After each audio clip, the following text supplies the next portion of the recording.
मेरा नाम ललिता है। उस वक्त मैं 16 साल की थी और छोटे से शहर में रहती थी।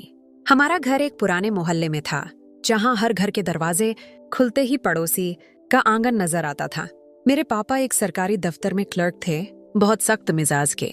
उनकी नजर में लड़कियों की पढ़ाई लिखाई बस 12वीं तक ही ठीक थी। उसके बाद शादी और घर गृहस्थी। मम्मी घर संभालती थीं और हमेशा पापा के आगे कुछ बोलने से डरती थीं।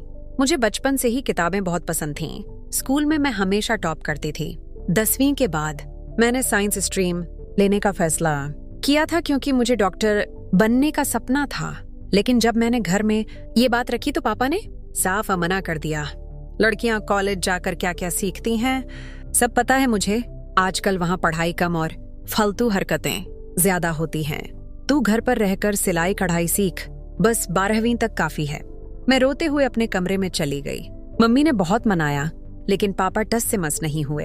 तभी हमारे घर में मेरे मौसेरे भाई विक्रम भैया रहते थे।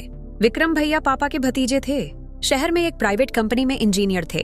उनकी शादी नहीं हुई थी और परिवार गांव में रहता था, इसलिए वो हमारे यहाँ ही रहते थे। विक्रम भैया बचपन से मेरे बहुत करीब थे। मैं अपनी हर छोटी बड़ी बात उनसे शेयर करती थी। वो मुझे कभी डांटते नहीं थे, बल्कि हमेशा समझाते थे। मेरे लिए वो बड़े भाई से भी बढ़कर थे।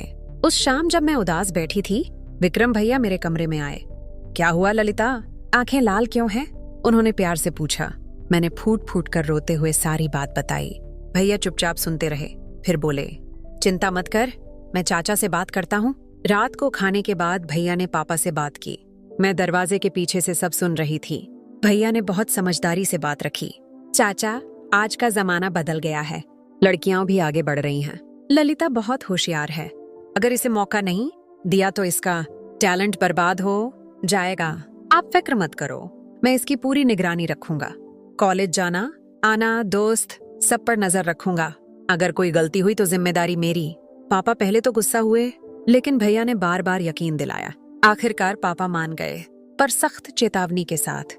विक्रम, अगर इसने कोई बदतमीजी की या घर की इज्जत पे दाग लगाया तो सिर्फ ये नहीं, तू भी इस घर से बाहर। भैया ने मुस्कुराकर कहा, चाचा आप बेफिक्र रहो, ललिता कुछ गलत नहीं करेगी।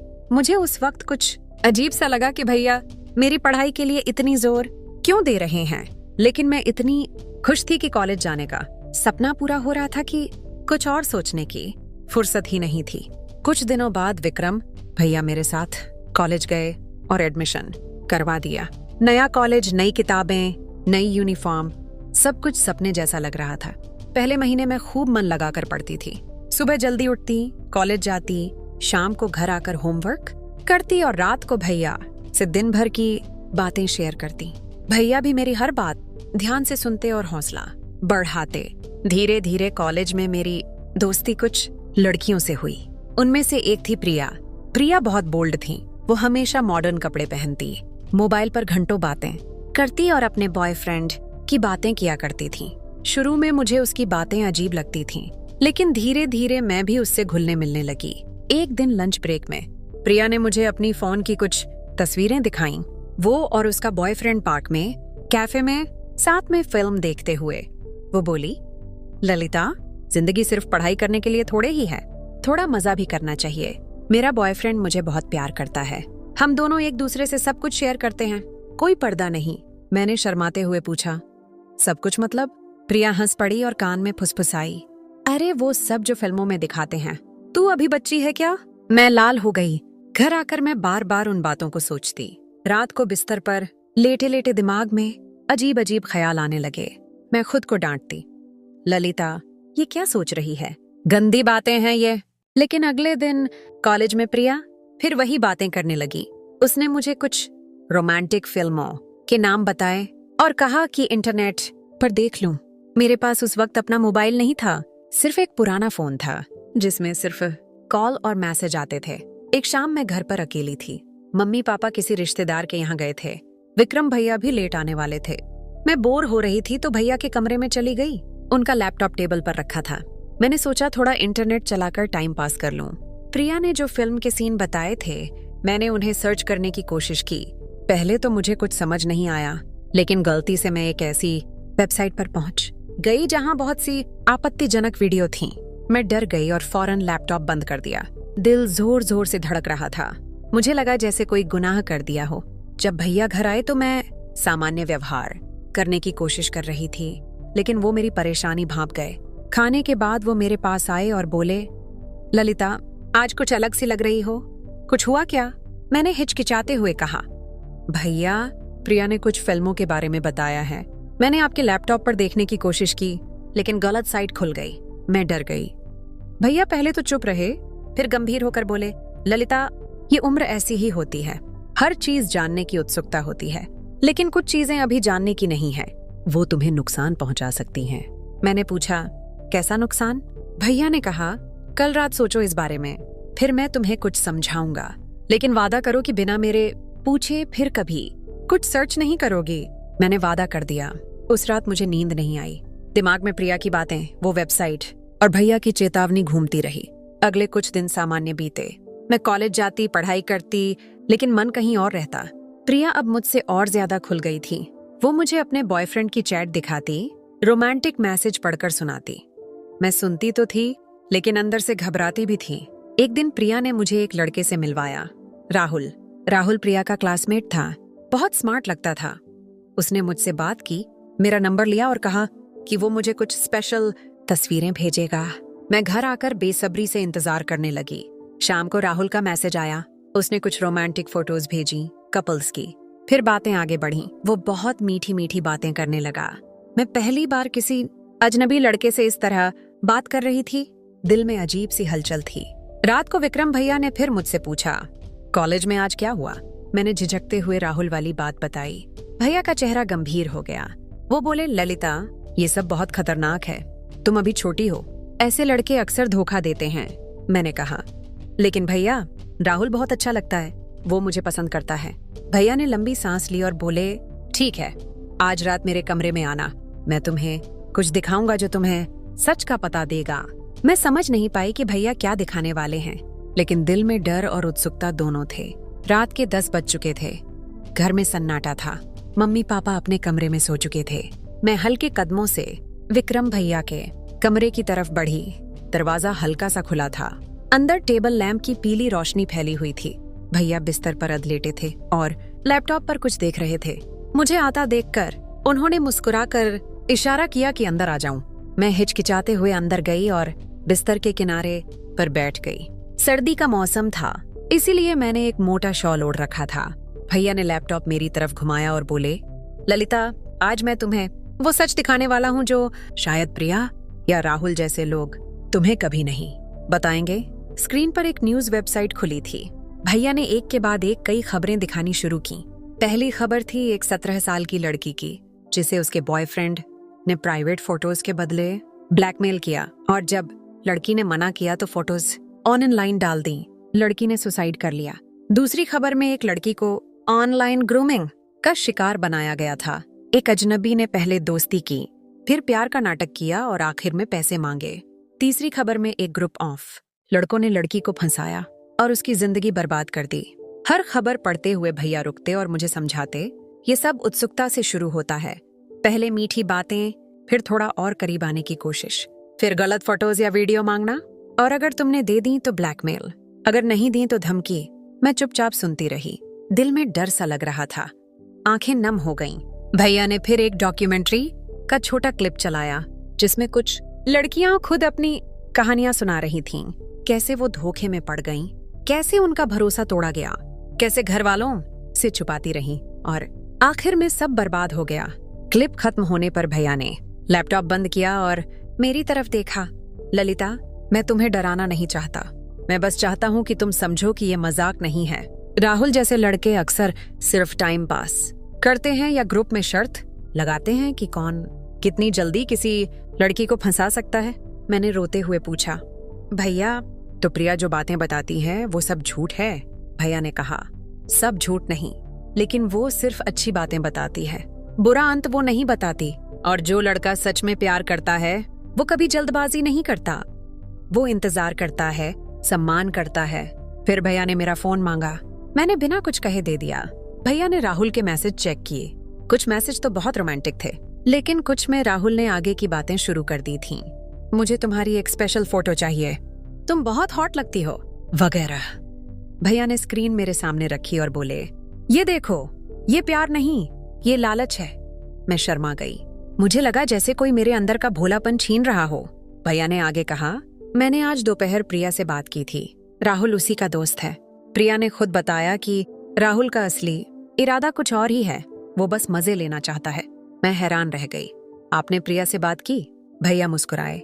हाँ, मैंने कहा कि अगर उसने तुम्हें गलत रास्ते पर डाला तो मैं चाचा को सब बता दूंगा। प्रिया डर गई और सच उगल दिया। उस रात भैया ने मुझे बहुत देर तक समझाया। बोले कि जवानी में ऐसे ख्याल आना स्वाभाविक है, लेकिन उन्हें कंट्रोल करना सीखना जरूरी है। अच्छे दोस्त चुनने चाहिए जो पढ़ाई और सपनों की बात करें, न कि सिर्फ प्यार और मजे की। भैया ने कहा, तुम डॉक्टर बनना चाहती हो ना, तो अपना सारा ध्यान वहीं लगाओ। सच्चा प्यार अपने आप मिलेगा जब सही वक्त आएगा। मैंने रोते हुए भैया से वादा किया कि अब मैं सिर्फ पढ़ाई करूंगी। भैया ने मुझे गले लगाया और कहा, मेरी बहादुर बहन, मैं हमेशा तुम्हारे साथ हूँ।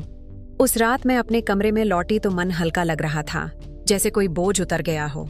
लेकिन अगले दिन कॉलेज जाना था और प्रिया से सामना करना था। मुझे डर लग रहा था कि वो मुझसे नाराज होगी या कुछ कहेगी। सुबह कॉलेज पहुंची तो प्रिया मुझे देखकर मुस्कुराई, जैसे कुछ हुआ ही न हो।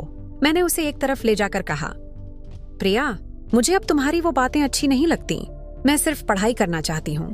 प्रिया पहले तो हंसी, फिर बोली, अरे यार, तेरा भाई बहुत सख्त है ना, छोड़ ना, मजे कर। मैंने साफ मना कर दिया।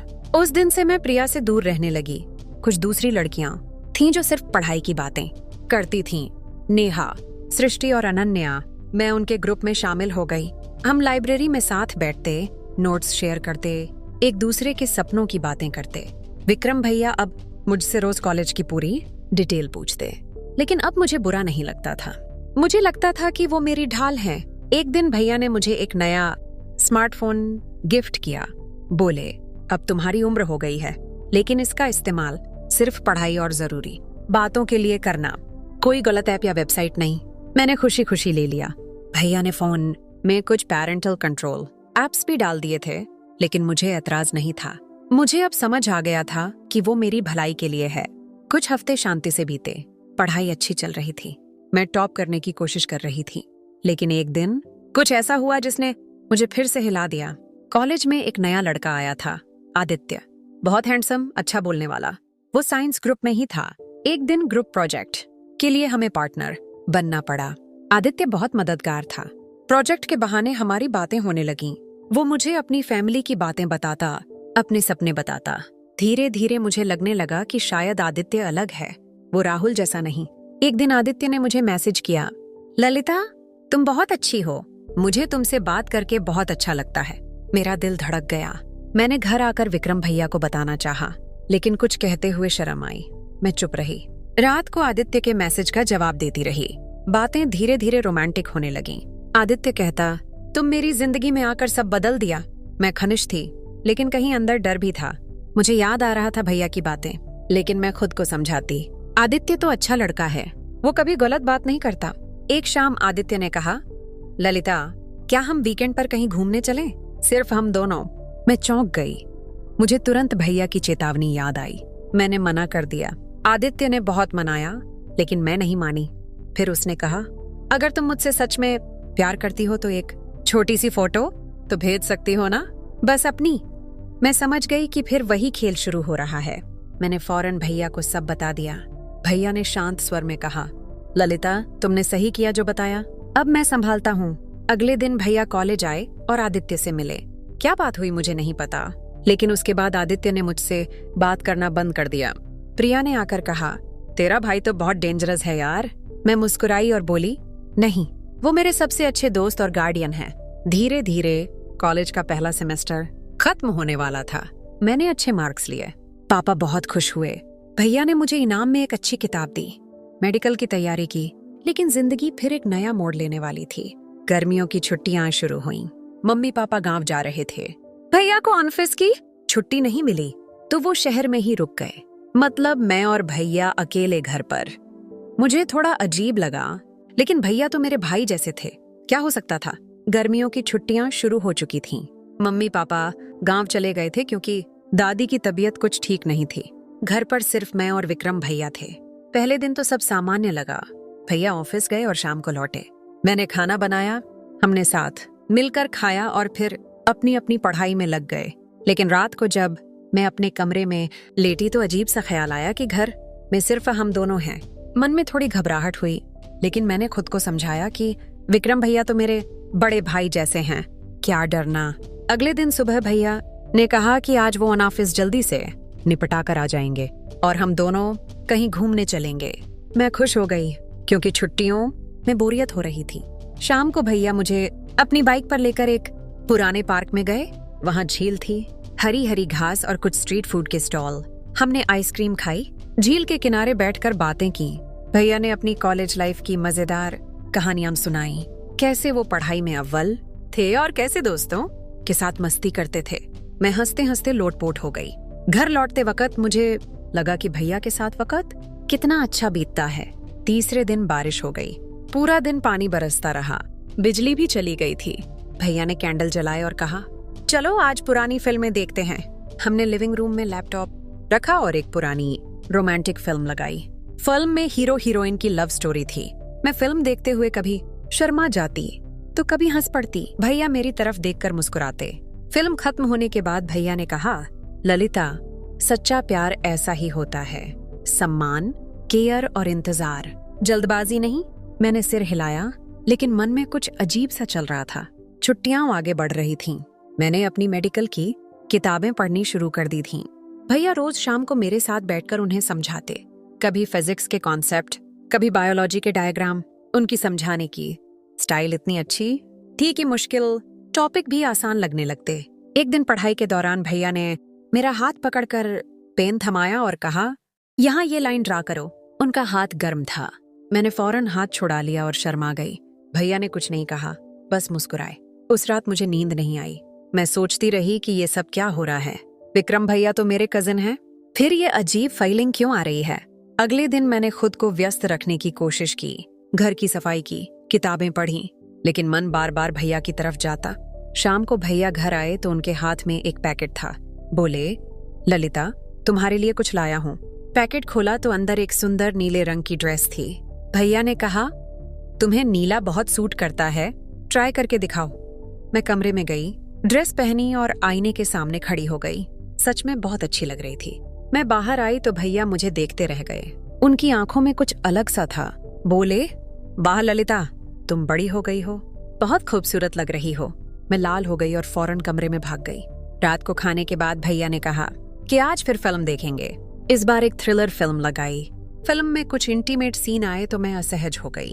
भैया ने फौरन फिल्म आगे कर दी और बोले, सॉरी, मुझे नहीं पता था ऐसे सीन हैं, लेकिन मेरा दिल जोर जोर से धड़क रहा था। भैया ने पानी का ग्लास थमाया और कहा, ललिता, तुम ठीक हो ना? मैंने हाँ कहा, लेकिन आवाज कांप रही थी। धीरे धीरे मुझे लगने लगा कि भैया का व्यवहार बदल रहा है। वो मुझे पहले से याद दिखते हैं। मेरी तारीफ करते हैं, कभी मेरे बालों को छूते हैं तो कभी कंधे पर हाथ रखते हैं। मैं समझ नहीं पा रही थी कि ये स्नेह है या कुछ और। मन में एक तरफ डर था, दूसरी तरफ एक अजीब आकर्षण। मैं खुद से लड़ रही थी, सोचती कि ये गलत है। विक्रम भैया मेरे रिश्तेदार हैं, लेकिन फिर भी मन मान नहीं रहा था। एक रात बहुत तेज बारिश हो रही थी, बिजली कड़क रही थी। मुझे डर लगता है तेज आवाजों से। मैं कांपते हुए भैया के कमरे में चली गई। भैया बिस्तर पर किताब पढ़ रहे थे।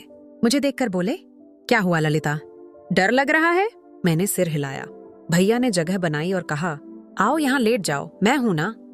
मैं हिचकिचाई, लेकिन फिर डर के मारे उनके पास लेट गई। भैया ने मुझे कंबल ओढ़ाया और पीठ पर हाथ फेरते हुए कहा, सो जाओ, कुछ नहीं होगा। उनका हाथ गर्म था, स्पर्श अच्छा लग रहा था। मैं आंखें बंद कर लीं, लेकिन नींद नहीं आई। भैया भी चुप थे। कमरे में सिर्फ बारिश की आवाज थी। कुछ देर बाद भैया ने धीमी आवाज में कहा, ललिता, तुम्हें पता है तुम मेरे लिए कितनी खास हो? मैं चुप रही। भैया ने आगे कहा, बचपन से देख रहा हूं तुम्हें, तुम्हारी हर छोटी बड़ी बात का ख्याल रखता हूँ, तुम्हारे सपनों को पूरा होते देखना चाहता हूँ। मैंने कुछ नहीं कहा, मन में उलझन थी। भैया ने मेरा हाथ पकड़ा और बोले, मैं तुम्हें कभी दुख नहीं पहुंचाऊंगा। उस रात हम देर तक बातें करते रहे। भैया ने अपनी जिंदगी की बातें बताईं, कैसे वो अकेले हैं, कैसे उन्हें किसी अपने की तलाश है। मैं सुनती रही, सुबह उठी तो सब सामान्य लग रहा था, लेकिन अंदर कुछ बदल गया था। अब भैया जब मुझे देखते तो आंखों में एक गहराई होती। मैं भी उनसे नजरें मिलाने में शर्मा जाती। छुट्टियां अपने आखिरी हफ्ते में थीं। एक दिन भैया ने कहा, ललिता, कल हम नदी किनारे पिकनिक पर चलेंगे, सिर्फ हम दोनों। मैंने हाँ कह दी। पिकनिक का दिन आया। भैया ने खाना पैक किया, एक चटाई ली और हम नदी के किनारे पहुंचे। मौसम सुहाना था। हमने खाना खाया, नदी में पैर डाले, पानी के छींटे मारे। भैया हंस रहे थे, मैं भी। फिर भैया ने कहा, ललिता, एक बात पूछूं? मैंने हाँ कहा। भैया ने गहरी सांस ली और बोले, तुम्हें मैं कैसा लगता हूं? मतलब भाई से ज्यादा? मेरा दिल धड़क गया। मैं कुछ बोल नहीं पाई। भैया ने मेरा हाथ पकड़ा और बोले, मुझे तुमसे प्यार हो गया है ललिता। मैं जानता हूं हम रिश्तेदार हैं, लेकिन दिल तो मानता नहीं। मैं चौंक गई, आंखें भर आईं। मैंने हाथ छुड़ाया और बोली, भैया, ये गलत है। हम कजिन हैं, समाज क्या कहेगा, पापा क्या कहेंगे? भैया ने कहा, मैं सब संभाल लूंगा। हम चुपके से शादी कर लेंगे, मैं तुम्हें खुश रखूंगा। मैं रोने लगी। मन में तूफान था। एक तरफ भैया का प्यार, दूसरी तरफ रिश्ता, समाज, परिवार। घर लौटते वक्त मैं चुप रही। भैया भी खामोश थे। रात को मैं अपने कमरे में रोती रही। मुझे समझ नहीं आ रहा था कि क्या करूं। भैया से दूर रहना चाहती थी, लेकिन उनका साथ भी छोड़ना मुश्किल था। अगले दिन मम्मी पापा लौटने वाले थे। मैंने फैसला किया कि सब कुछ पहले जैसा रखूंगी, लेकिन भैया ने शाम को मुझे बुलाया और कहा, ललिता, सोच लो, मैं तुम्हारे बिना नहीं रह सकता। मैं डर गई। मुझे लगा जैसे मैं एक जाल में फंस रही हूँ। मम्मी पापा जब लौटे तो मैंने राहत की सांस ली। अब घर में फिर सब लोग थे, लेकिन भैया की नजरें अब भी वहीं थीं। मैं उनसे नजरें चुराती। कॉलेज फिर शुरू होने वाला था। मुझे लगा कि कॉलेज जाकर शायद सब भूल जाऊंगी, लेकिन क्या सच में भुला पाऊंगी? मम्मी पापा के लौटने के बाद घर फिर पहले जैसा हो गया था, लेकिन मेरे अंदर सब कुछ बदल चुका था। मैं विक्रम भैया से नजरें मिलाने से बचती, खाने की मेज पर भी चुप रहती। वो मुझे देखते तो मैं प्लेट में सिर झुकाकर खाना खाती। मम्मी ने एक दो बार पूछा भी, ललिता, तू उदास क्यों रहती है आजकल? मैंने बहाना बना दिया कि कॉलेज की पढ़ाई का टेंशन है, लेकिन सच तो ये था कि मेरा मन हर वक्त उलझा रहता। एक तरफ भैया का वो इकबाल ए जुर्म कि उन्हें मुझसे प्यार हो गया है, दूसरी तरफ मेरे अपने दिल की धड़कनें जो उनके करीब आने पर तेज हो जाती थीं। मैं जानती थी कि ये रिश्ता गलत है, नाजायज है, लेकिन दिल को समझाना इतना आसान कहाँ था। कॉलेज फिर शुरू हो गया। मैं सुबह जल्दी निकल जाती और शाम को देर से लौटने की कोशिश करती ताकि भैया से कम सामना हो, लेकिन भैया अब भी मुझे बाइक पर छोड़ने आते। रास्ते में वो बातें करने की कोशिश करते। ललिता, नाराज हो मुझसे? मैं चुप रहती या छोटे छोटे जवाब देती।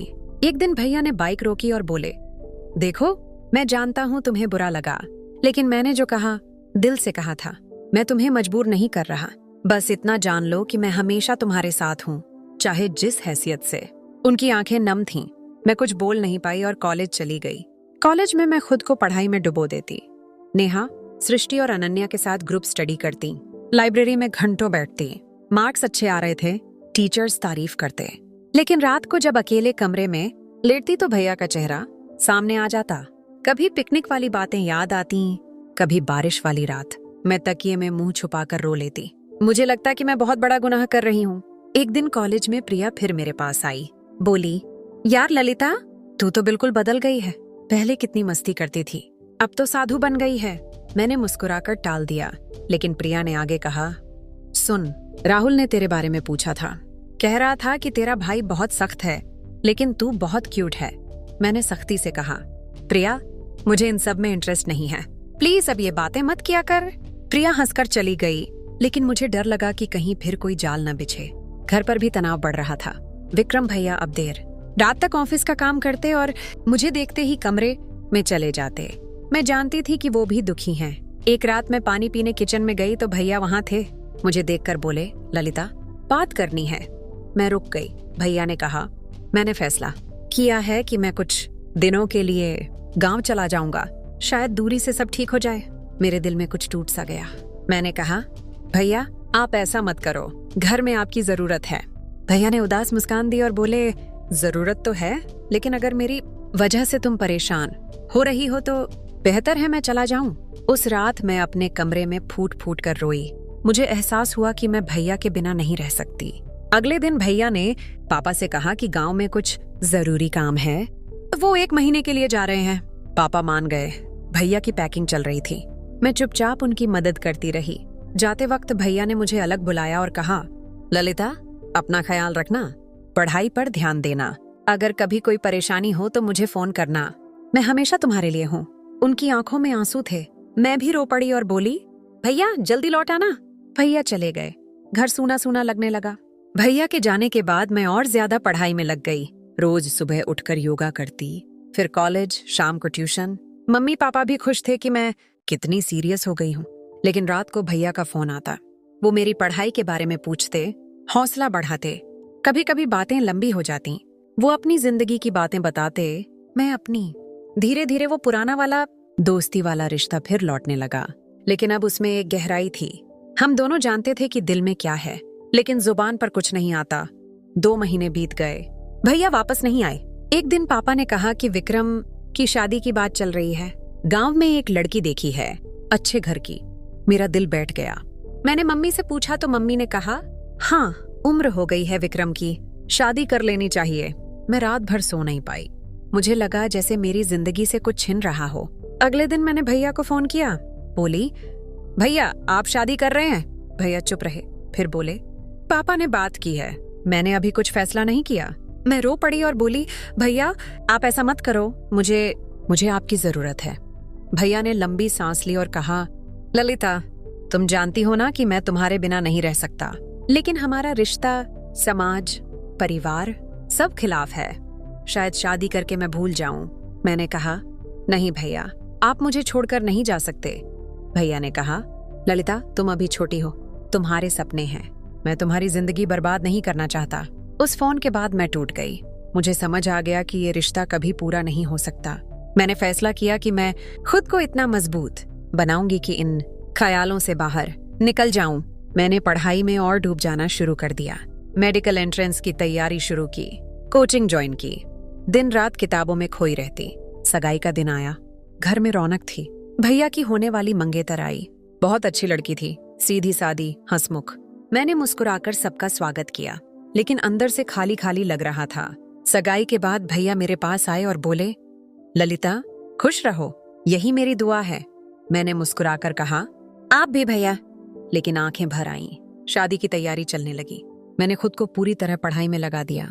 मेरा मेडिकल एंट्रेंस एग्जाम नजदीक था। मैं टॉप करने की ठान चुकी थी। भैया की शादी के दिन मैंने छुट्टी नहीं ली, कोचिंग गई। शाम को जब घर लौटी तो शादी खत्म हो चुकी थी। भैया अपनी बीवी के साथ नए घर में चले गए थे। घर फिर सूना हो गया, लेकिन अब मैं अकेलेपन से नहीं डरती थी। मैंने अपने सपने को अपना साथी बना लिया था। ये एग्जाम दिया, रिजल्ट आया तो मैं स्टेट में टॉप 10 में थी। पापा मम्मी बहुत खुश हुए। मुझे अच्छे मेडिकल कॉलेज में सीट मिल गई। विक्रम भैया कभी कभी फोन करते।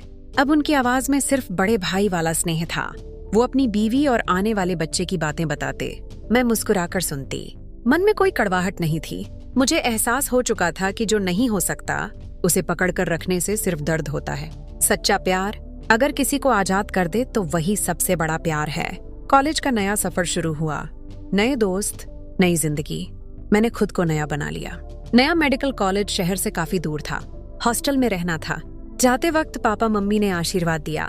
मम्मी की आंखें नम थीं। विक्रम भैया नहीं आए स्टेशन पर। उनकी शादी को अब 6 महीने हो चुके थे। वो अपनी नई जिंदगी में व्यस्त थे। मैंने भी खुद को समझा लिया था कि अब पुरानी बातें पीछे छोड़नी होंगी। ट्रेन में बैठकर मैं खिड़की से बाहर देखती रही। पुराना शहर, पुराने मोहल्ले, पुराना घर धीरे धीरे पीछे छूटते गए। मेरे साथ सिर्फ 2 बैग और सपनों का एक बड़ा बोझ था। हॉस्टल में पहला दिन अजीब लगा। नई लड़कियां, नई भाषा, नया खाना, लेकिन मैं जल्दी घुल मिल गई। मेडिकल की पढ़ाई इतनी कठिन थी कि दिन में सोचने की फुर्सत ही नहीं मिलती। एनाटॉमी की लैब, फिजियोलॉजी के लेक्चर, रात भर नोट्स बनाना। मैंने खुद को पूरी तरह किताबों में डुबो दिया। पहला सेमेस्टर खत्म हुआ तो मैं क्लास में 2nd रैंक पर थी। सब तारीफ करने लगे। मुझे भी लगा कि शायद यही मेरी असली जगह है। दूसरे साल में हॉस्टल में मेरी अच्छी दोस्त बनी सारा। सारा बहुत हंसमुख थी, पढ़ाई में भी तेज। हम साथ लाइब्रेरी जाते, साथ खाना खाते, रात को देर तक बातें करते। एक रात सारा ने मुझसे पूछा, ललिता तू कभी अपने पुराने दिनों की बात क्यों नहीं करती? कोई बॉयफ्रेंड वगैरह था क्या? मैं हंस पड़ी और बोली, नहीं यार, मैं तो हमेशा से बोरिंग थी। लेकिन अंदर से कुछ टीस उठी। मैंने सारा को कभी विक्रम भैया वाली बात नहीं बताई। वो राज मेरे दिल में ही दफन था। तीसरे साल में क्लिनिकल पोस्टिंग शुरू हुई। अस्पताल में मरीज देखना, उनके साथ बात करना, उनका दर्द समझना। मुझे एहसास हुआ कि डॉक्टर बनना सिर्फ डिग्री नहीं, जिम्मेदारी है। एक दिन मैंने एक छोटी बच्ची का इलाज किया जो कुपोषण से पीड़ित थी। जब वो ठीक होकर मुस्कुराई तो मेरी आंखें भर आईं। मुझे लगा कि मेरे सारे दर्द उस मुस्कान के आगे छोटे हैं। घर कम ही जाती, छुट्टियों में भी बहाना बना लेती। विक्रम भैया से फोन पर बात होती, लेकिन अब सिर्फ औपचारिक। वो अपने बेटे की बातें बताते, कैसे वो चलना सीख रहा है, कैसे उसकी हंसी सुनकर दिन बन जाता है। मैं मुस्कुराकर सुनती और कहती, भैया बहुत खुश रहो, लेकिन फोन रखते ही आंखें नम हो जाती। मैंने खुद से वादा किया था कि अब कभी कमजोर नहीं पड़ूंगी। 5वें साल में इंटर्नशिप शुरू हुई। दिन रात अस्पताल, कभी इमरजेंसी ड्यूटी, कभी ओटी। नींद कम, थकान ज्यादा, लेकिन मुझे मजा आने लगा। एक दिन एक बुजुर्ग मरीज ने मेरा हाथ पकड़कर कहा, बेटी तुम डॉक्टर बनकर बहुतों की जिंदगी बचाओगे। उस दिन मुझे लगा कि मेरे सारे संघर्ष सार्थक हो गए। MBBS खत्म हुआ। कॉन्वोकेशन का दिन, मम्मी पापा आए थे। मैं स्टेज पर गोल्ड मेडल लेने गई तो मम्मी रो पड़ी। पापा ने पहली बार गले लगाकर कहा, मुझे तुम पर गर्व है बेटी। भीड़ में मुझे विक्रम भैया नजर आए। वो अपनी बीवी और बेटे के साथ आए थे। मेरी नजरें उनसे मिली। भैया मुस्कुराए और ताली बजाई। मैंने भी मुस्कुराकर सिर झुकाया। उस पल मुझे एहसास हुआ कि हम दोनों ने सही फैसला किया था। PG के लिए मैंने दिल्ली के बड़े अस्पताल में सीट ली। स्पेशलाइजेशन पीडियाट्रिक्स, बच्चों का इलाज करना मुझे सबसे ज्यादा सुकून देता था। वहां मेरी मुलाकात डॉ. अर्जुन से हुई।